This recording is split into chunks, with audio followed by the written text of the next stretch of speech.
Hola a todos, mi nombre es Paula, nosotros somos el grupo uno y aplicamos conceptos de la materia procesamiento de imágenes y señales para poder evaluar indicadores de la frecuencia cardíaca. Vamos a mostrarles un pequeño índice de lo que vamos a estar comentando en esta presentación. Primero vamos a hacer una introducción sobre el tema, vamos a situar el contexto del trabajo práctico, vamos a comentar cuál fue el análisis que realizamos y por último vamos a mencionar las conclusiones a las que llegamos.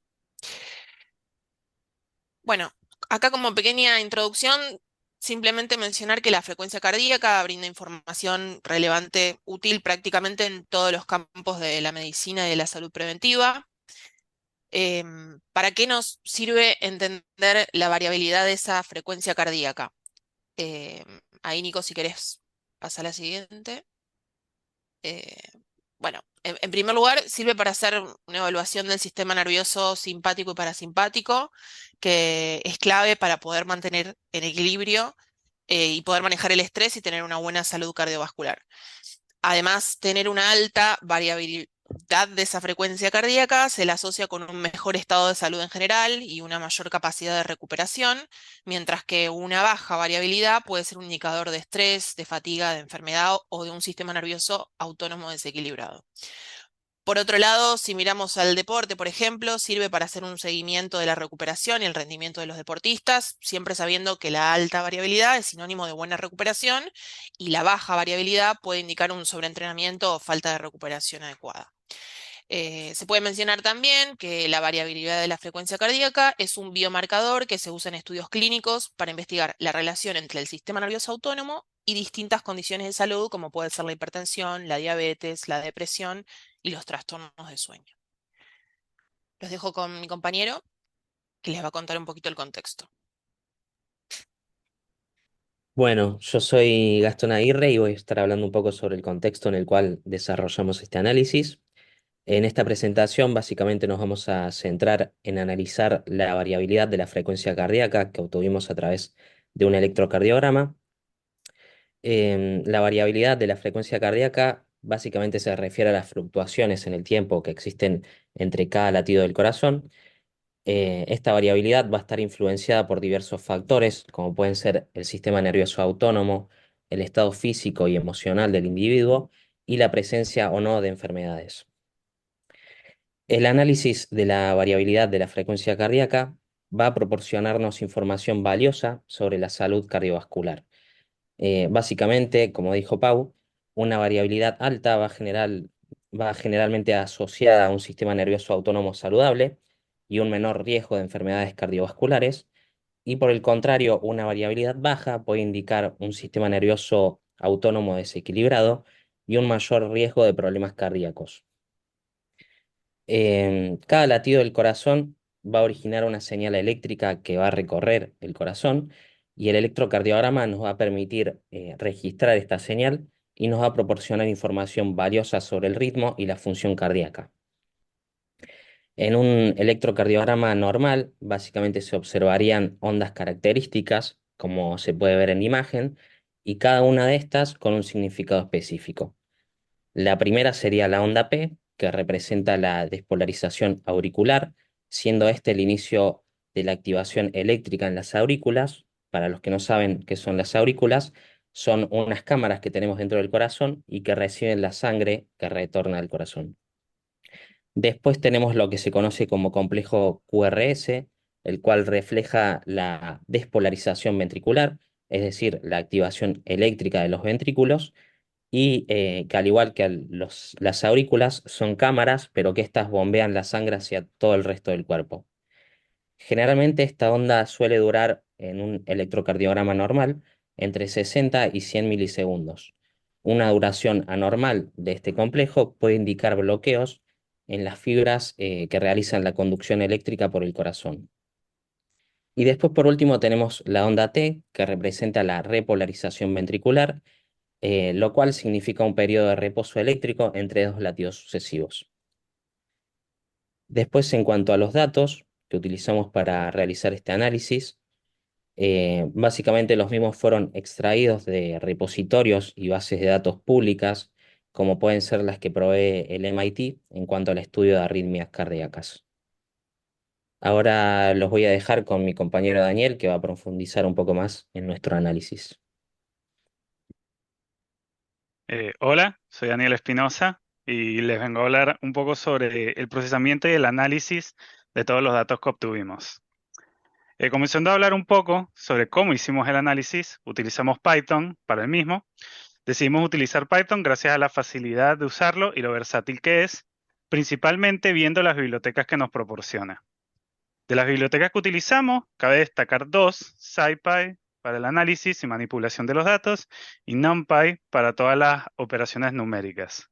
Adicionalmente, también usamos bibliotecas como Pandas, que también nos ayudó para manejo de los datos, y Matplotlib, que utilizamos para visualizar estos datos y con lo que hicimos la mayoría de los gráficos que vamos a mostrar en esta presentación. Ahora, empezando con el procesamiento de los datos, antes de llegar al análisis de los mismos, partimos de un electrocardiograma. Y lo que queremos hacer es encontrar los picos de este electrocardiograma. Esto es porque eventualmente estos picos se van a utilizar para obtener datos mucho más relevantes al análisis de la frecuencia cardíaca y la variabilidad que ya mencionamos. Para poder obtener estos picos, utilizamos template matching. Template matching se utiliza en muchos casos. El caso capaz más común o más popular o más conocido es su uso en análisis de imágenes, pero en este caso particular lo utilizamos con una señal de un electrocardiograma. Es una técnica que nos permite usar un filtro que posee una cierta característica y nos ayuda a encontrar esta característica en una señal más grande. Como se puede observar ahí, consta de dos partes. Primero se transforma la señal y luego de transformada le aplicamos un filtro. En nuestro caso, el filtro es el complejo QRS que ya mencionamos para poder obtener las características en las que estamos interesados, que en este caso son los picos, y se separan estas características del resto. Luego de haber hecho esto, obtenemos una señal con sus picos identificados. Acá podemos observar en estas imágenes un poco cómo funciona todo esto. Ahí podemos ver una representación del proceso llamado cross correlation o convolución y cómo queda el electrocardiograma con los picos identificados y su similitud con el template del complejo QRS que utilizamos. Vale destacar que si se ve el electrocardiograma con los picos, si se ve de cerca, se puede observar que en realidad hay picos identificados donde en la señal en sí no existen. Esto es porque cuando se tomó la señal hubo algún error o algo por el estilo, y ahí se identifica esos picos donde deberían estar, aunque falten. El próximo paso al que seguimos es agrupar estos picos que identificamos. ¿Por qué los agrupamos?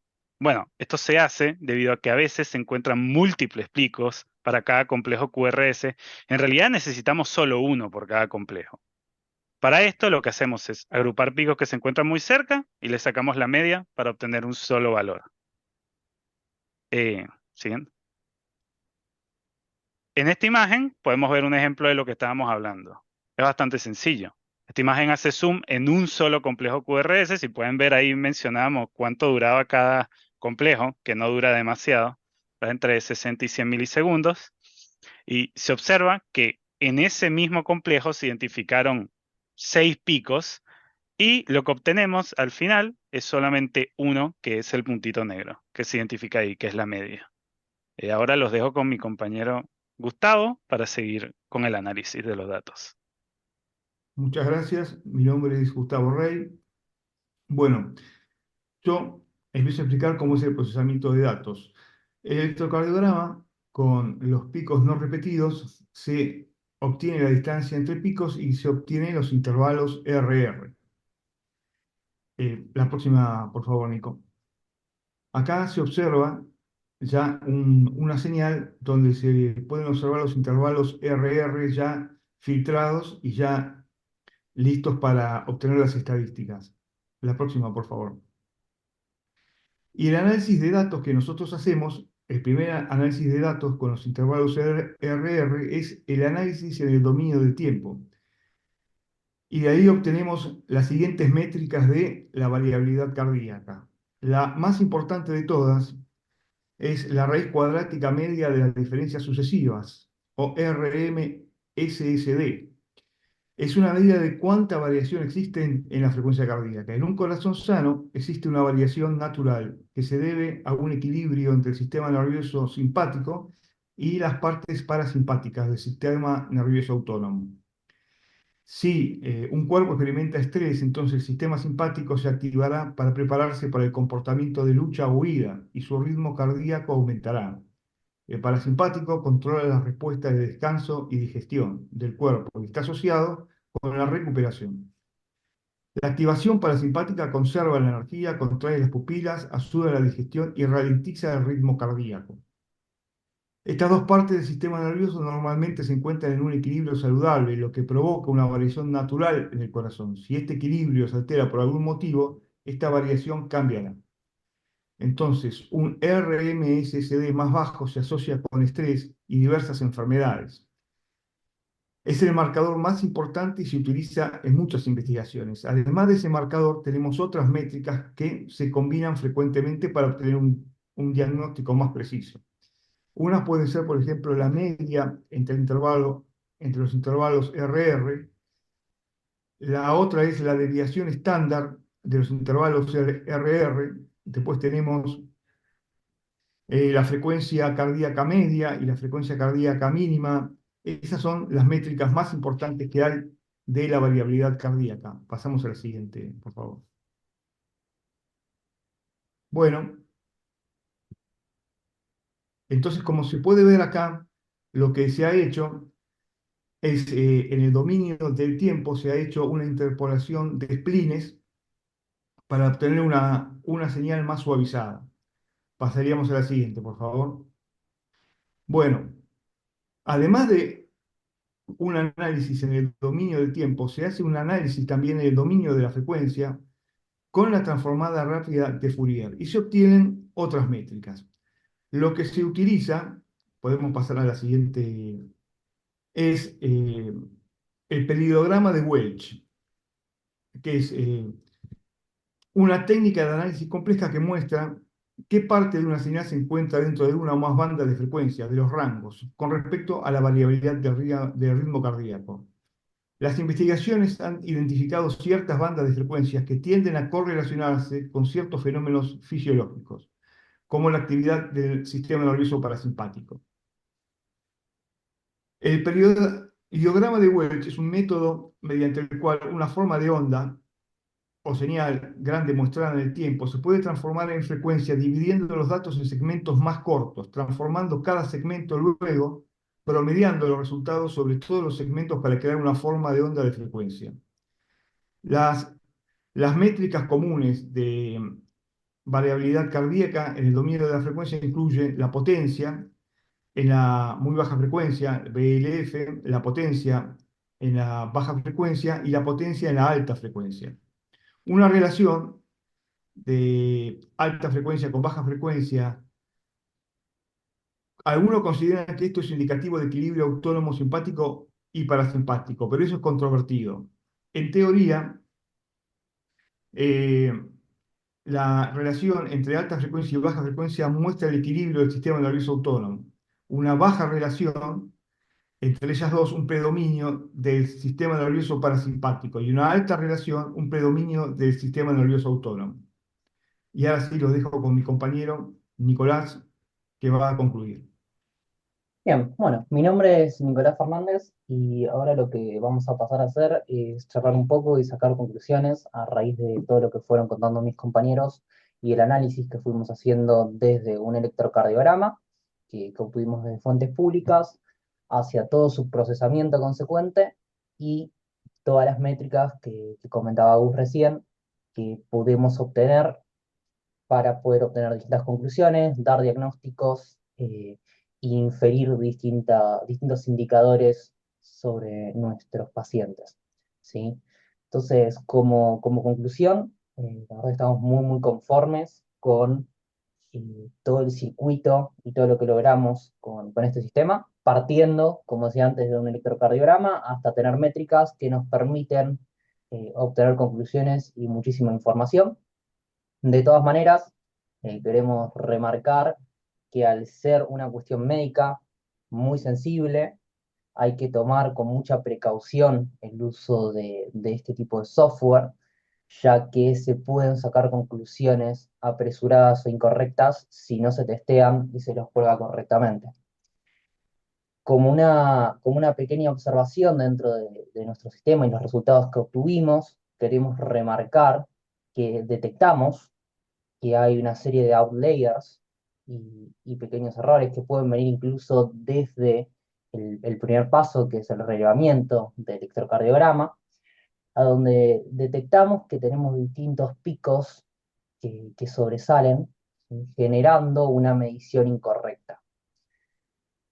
Tenemos una potencial mejora a futuro, en donde haciendo uso de distintos algoritmos, o podría ser tranquilamente una red neuronal, o simplemente un filtro, podríamos llegar a mejorar y a solucionar este problema, hasta el punto incluso de revertirlo, pero actualmente en nuestro código fuente, esto es algo que hay que tener en cuenta, ¿sí? Tenemos en este ejemplo, por ejemplo, que el promedio de la distancia es de 850 milisegundos entre los distintos picos en la distancia de RR, lo cual daría una frecuencia de 70, y detectamos que tenemos casos a donde tenemos picos que están separados mucho menos que la media y picos que están separados mucho más de la media, lo cual es potencialmente sospechoso. Obviamente esto hay que tratarlo con mucho cuidado, ya que la aplicación en exceso de cualquier tipo de filtro o algoritmo que complete patrones podría incluso llegar a despreciar cualquier tipo de irregularidad en el electrocardiograma, que es a lo que obviamente nos interesaría a la hora de hacer un diagnóstico. De todas maneras, la verdad que estamos muy contentos con cómo pudimos obtener información a partir de un electrocardiograma, cómo utilizamos los distintos conceptos de la materia, como puede ser template matching con convolución, luego la transformada rápida de Fourier, y cómo pudimos hacer análisis tanto en función del tiempo como de frecuencia de una señal que en un principio parecía muy complicada. Así que sin más, y acá remarcando nuevamente las posibles soluciones que nombraba antes, paso a concluir la presentación.